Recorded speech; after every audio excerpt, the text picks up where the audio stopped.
오늘 이 시간 내 하나님을 시험하지 마라, 내 하나님을 시험하지 마라라는 제목으로 하나님 말씀 증거하도록 하겠습니다. 저는 하나님을 많이 좋아합니다. 아니, 그분과 사랑에 빠졌습니다.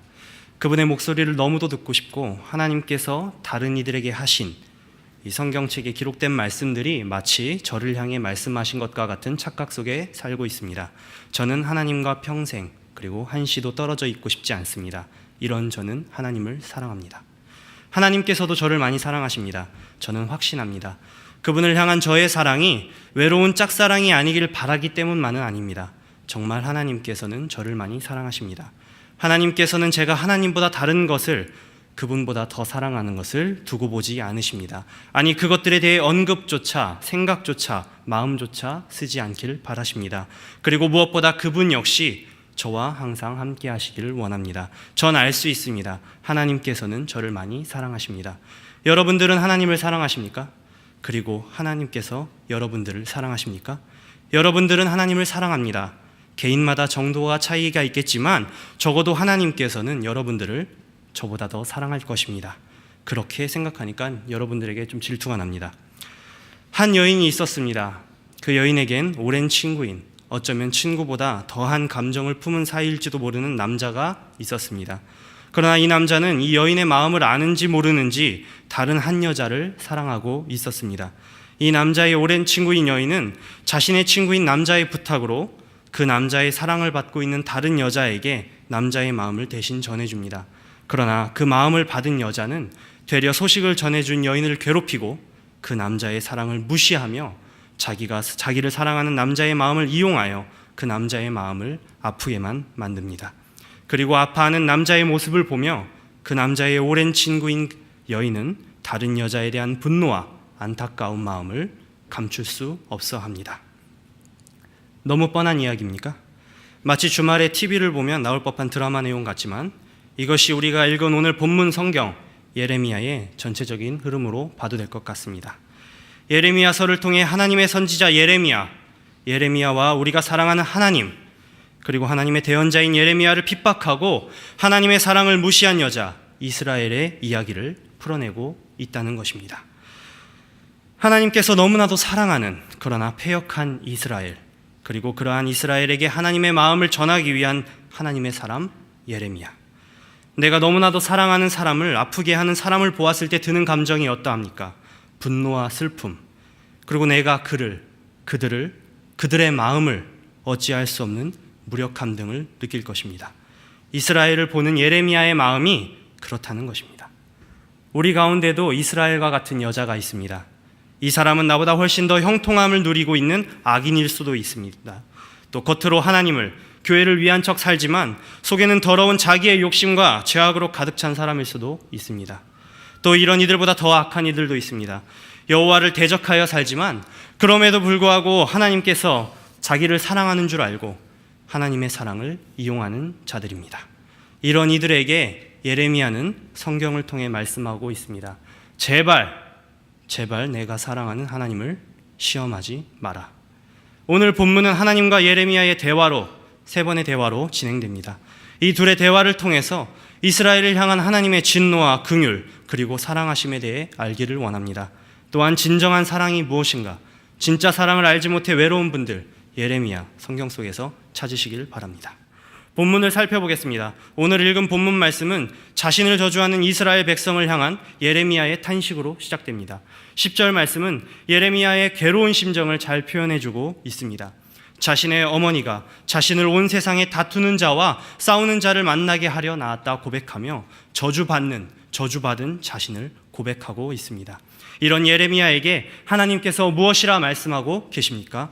하나님께서 예레미야에게 이렇게 말씀하십니다. 내가 너를 이해한다. 내가 너를 알고 있다. 바로 하나님의 사명을 감당하는 자에게 따르는 하나님의 마음, 하나님의 선물에 대해 증거하고 있습니다. 11절 말씀을 보시겠습니다. 하나님께서는 예레미야에게 너를 강하게 할 것이다. 너에게 복을 받게 할 것이다. 재앙의 때, 환난의 때에 원수들이 너에게 와서 간구하게 될 것이다 라고 말씀하고 계십니다. 강하게 함과 복을 받게 하심, 그리고 재앙의 때와 환난의 때가 찾아오면 지금 너를 괴롭히고 저주하는 많은 원수들이 너 예레미야에게 와서 간구하게 되는 최후의 승리, 하나님을 나타내고 있습니다. 그러나 하나님께서는 승리를 약속하시지만 이와 더불어 고난의 시간 역시 피할 수 없음을 말씀하고 계십니다. 13절을 보시겠습니다. 국경 안의 모든 재산과 보물로 탈취당하게 될 것을 말씀하시고 계십니다. 빈곤의 시기, 모든 가치 있게 여겨지고 있는 것들이 사라지는 상실의 시기가 온다는 것입니다. 또한 14절 말씀과 같이 예레미야를 저주하고 핍박하던 원수들과 함께 알지 못하는 땅에 이르게 될 것을 말씀하시고 계십니다. 우리 고개를 모두 들어보시고 자기가 제일 싫어하는 사람, 아니면 나를 괴롭히는 사람 한 명을 한번 떠올려 봅시다. 형제님 저를 너무 쳐다보시네요. 그리고 그 사람과 1박 2일로 여행을 가야 한다고 생각해 봅시다. 말로 표현하기 어려울 정도로 두렵고 괴로운 시간일 것입니다. 이 모든 재앙이 무엇으로 인함입니까? 바로 그들의 죄뿐만 아니라 나의 죄, 우리 모든 죄로 인해 온 것입니다. 그리고 하나님께서 진노의 불로 모든 것을 사르려 하십니다. 완전 연소의 때가 도래합니다. 그리고 이 진노의 불은 완전한 회복을 이룰 것입니다. 두 번째로, 이런 하나님의 말씀을 들은 예레미야가 하나님께 다시 말씀을 드립니다. 하나님 나를 불쌍히 여기십시오. 하나님 나를 불쌍히 여기시고 도와주십시오. 15절을 함께 보시겠습니다. 내가 이스라엘 백성들에게 당한 고난, 핍박과 멸시, 그리고 저주당한 것에 대해서 보복해 주십시오. 하나님의 사랑을 무시하고 이용하는, 여호와를 대적하는 무리들에게 벼락이라도 떨어져야 하지 않겠습니까? 이런 예레미야의 모습, 예레미야의 반응 당연하지 않습니까? 또한 나로 멸망치 않게 해주십시오. 하나님의 진노의 불이 두렵습니다. 하나님 당신은 오래 참으시는 분 아니십니까? 나로 멸망치 않게 해주십시오. 그리고 제가 하나님께 명령하신 것들을, 사명을 감당하느라 받는 이 모욕들을 날 부끄럽게 만드는 것을 기억해달라고 예레미야는 하나님께 말하고 있습니다. 이와 더불어 예레미야는 나는 하나님 당신을 위해 이렇게 했습니다 라고 자신이 취한 행동에 대해서 하나님께 고백합니다. 16절, 17절 말씀이 바로 이 내용입니다.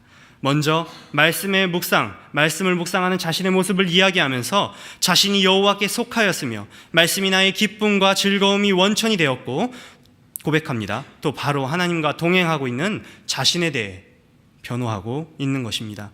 두 번째로 그들의 자리에 앉아 기뻐하지 않았으며 여호와를 대적하는 이들과 함께 앉아 기뻐하지 않았으며 그들과 어울리지 않는, 오히려 무시해버리고 방관했던 고독의 시간을 보내었다, 외로움의 시간을 보내었다고 말하고 있습니다. 마지막으로 예레미야가 품은 분노는 거룩한 분노임을 말하고 있습니다. 17절에 나오는 분노의 원어적 의미는 죄 혹은 악한 일을 보며 품는 감정이라는 뜻입니다. 지극히 타당한 분노라는 것입니다. 예레미야는 말씀을 묵상하고 기뻐하며 고독의 시간, 외로움의 시간을 보내었고 그의 분노에는 합당함이 있었습니다. 그러나 그가 정말로 원했던 회복은 없었습니다.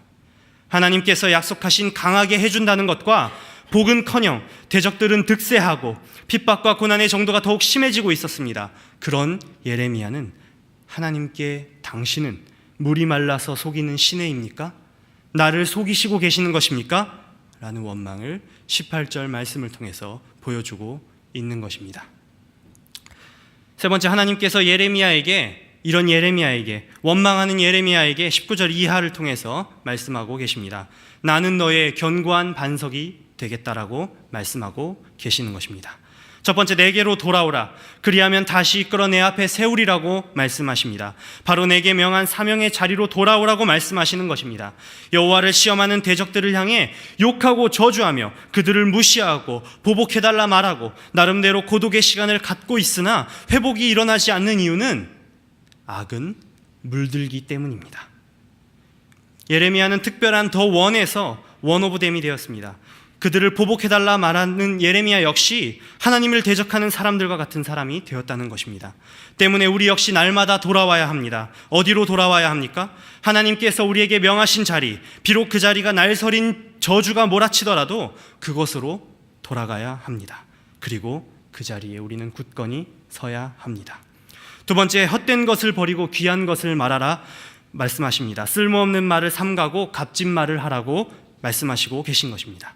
그리하면 하나님의 입, 내 입이 될 것이다. 바로 사명의 회복에 대해서 말씀하고 계십니다. 사명의 자리에 돌아왔을 때에 비로소 그 사명을 감당할 수 있는 방법과 능력, 그리고 회복을 주십니다. 마지막으로 고독한 자에서 구별된 자가 되라고 말씀하십니다. 고독은 피하는 것입니다. 해결책이 될 수 없습니다. 책임 회피입니다. 하나님께서 주신 귀한 사명에 대한 직무유기입니다. 그에 반해 구별됨은 그들이 내게로 돌아왔을 때에도 그들에게로 돌아가지 않는 것입니다. 하나님께서 허락하신 자리에, 사명의 자리에 올곧이 서 있는 것입니다. 결론을 맺으려 합니다. 여호와 하나님을 대적하는 이들은 여러분들을 조롱하고 저주하고 핍박할 것입니다. 그것은 여러분들이 하나님을 사랑하기 때문입니다. 그리고 하나님께서 여러분들을 사랑하시기 때문입니다. 하나님께서는 사랑하는 하나님의 자녀들을, 특별히 귀한 사명을 감당하여야 하는 이들을 강하고 복을 받게 하실 것입니다. 그러나 고난의 시간은 여전히 유효합니다. 고난의 시간은 유리와 같습니다. 이 유리는 창이 되어 다른 이들의 죄를 발견하게도 하지만 거울이 되어 자기의 죄 역시도 보게 됩니다. 그리고 하나님의 진노는 이 발견된 우리 모두의 죄를 불사를 것입니다. 따라서 고난의 시간은 담금질과도 같습니다. 불순물을 제거하고 여러분을 강하게 연단할 것입니다. 그리고 원수들은 우리 앞에 무릎 꿇게 될 것이며 이미 우리의 승리는 확정되었습니다. 하나님을 사랑하는 이들이 고난의 시간에 서 있을 때에 여호와 하나님을 대적하는 무리들에게 우리가 품을 수 있는 당연한 감정, 보복과 부끄러움, 그리고 원망과 같은, 왜 저들을 놔두시는 것입니까? 왜 저들을 사랑하십니까? 같은 감정이 드는 것은 당연합니다. 그러나 이런 예레미야와 우리들에게는 하나님께서는 그들을 보지 말고 자신에게 돌아오라고 말씀하십니다. 그리고 하나님께서도 우리에게 오셔서 다시금 우리를 그들의 앞에 세워주실 것임을 약속하십니다. 또한 쓸모없는 말을 삼가고 값진 말을 하라 말씀하십니다. 마지막으로 원수들은 결국 돌아오겠으나 우리는 대적들의 무리로 돌아가지 말라 말씀하시면서 자리로부터 피하는 삶, 고독한 자의 삶에서 자리를 지키는 구별된 자의 삶을 살라 말씀하고 계십니다. 인간 예레미야의 마음은 현실의 장벽 앞에 흔들리고 고통스러우며 고독하지만 여호와의 약속은 환경을 초월하며 요동치 않는 견고한 반석이 되십니다. 하나님께서는 여러분들의 악한 자의 손에서 건지며 무서운 자의 손에서 건질 것입니다. 또 여호와를 대적하는 이들이 우리 하나님을 시험하고 있는 것 같은 이때에 오늘 말씀과 같이 다시금 하나님께로 돌아가 도저히 사람의 생각으로 이해의 도량으로 가늠할 수 없는 하나님의 사랑을 깨닫길 원하십니다.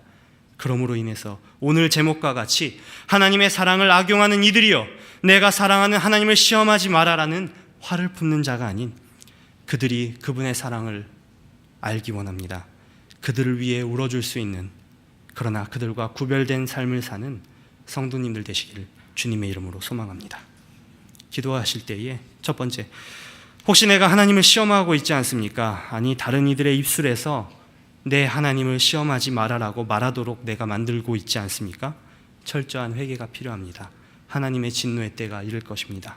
회개하는 기도 드리시고, 두 번째, 여호와를 대적하는 이들을 위해 긍휼한 마음, 무엇보다 그럼에도 불구하고 그들을 사랑하시는 하나님의 마음을 우리는 깨달아야 합니다.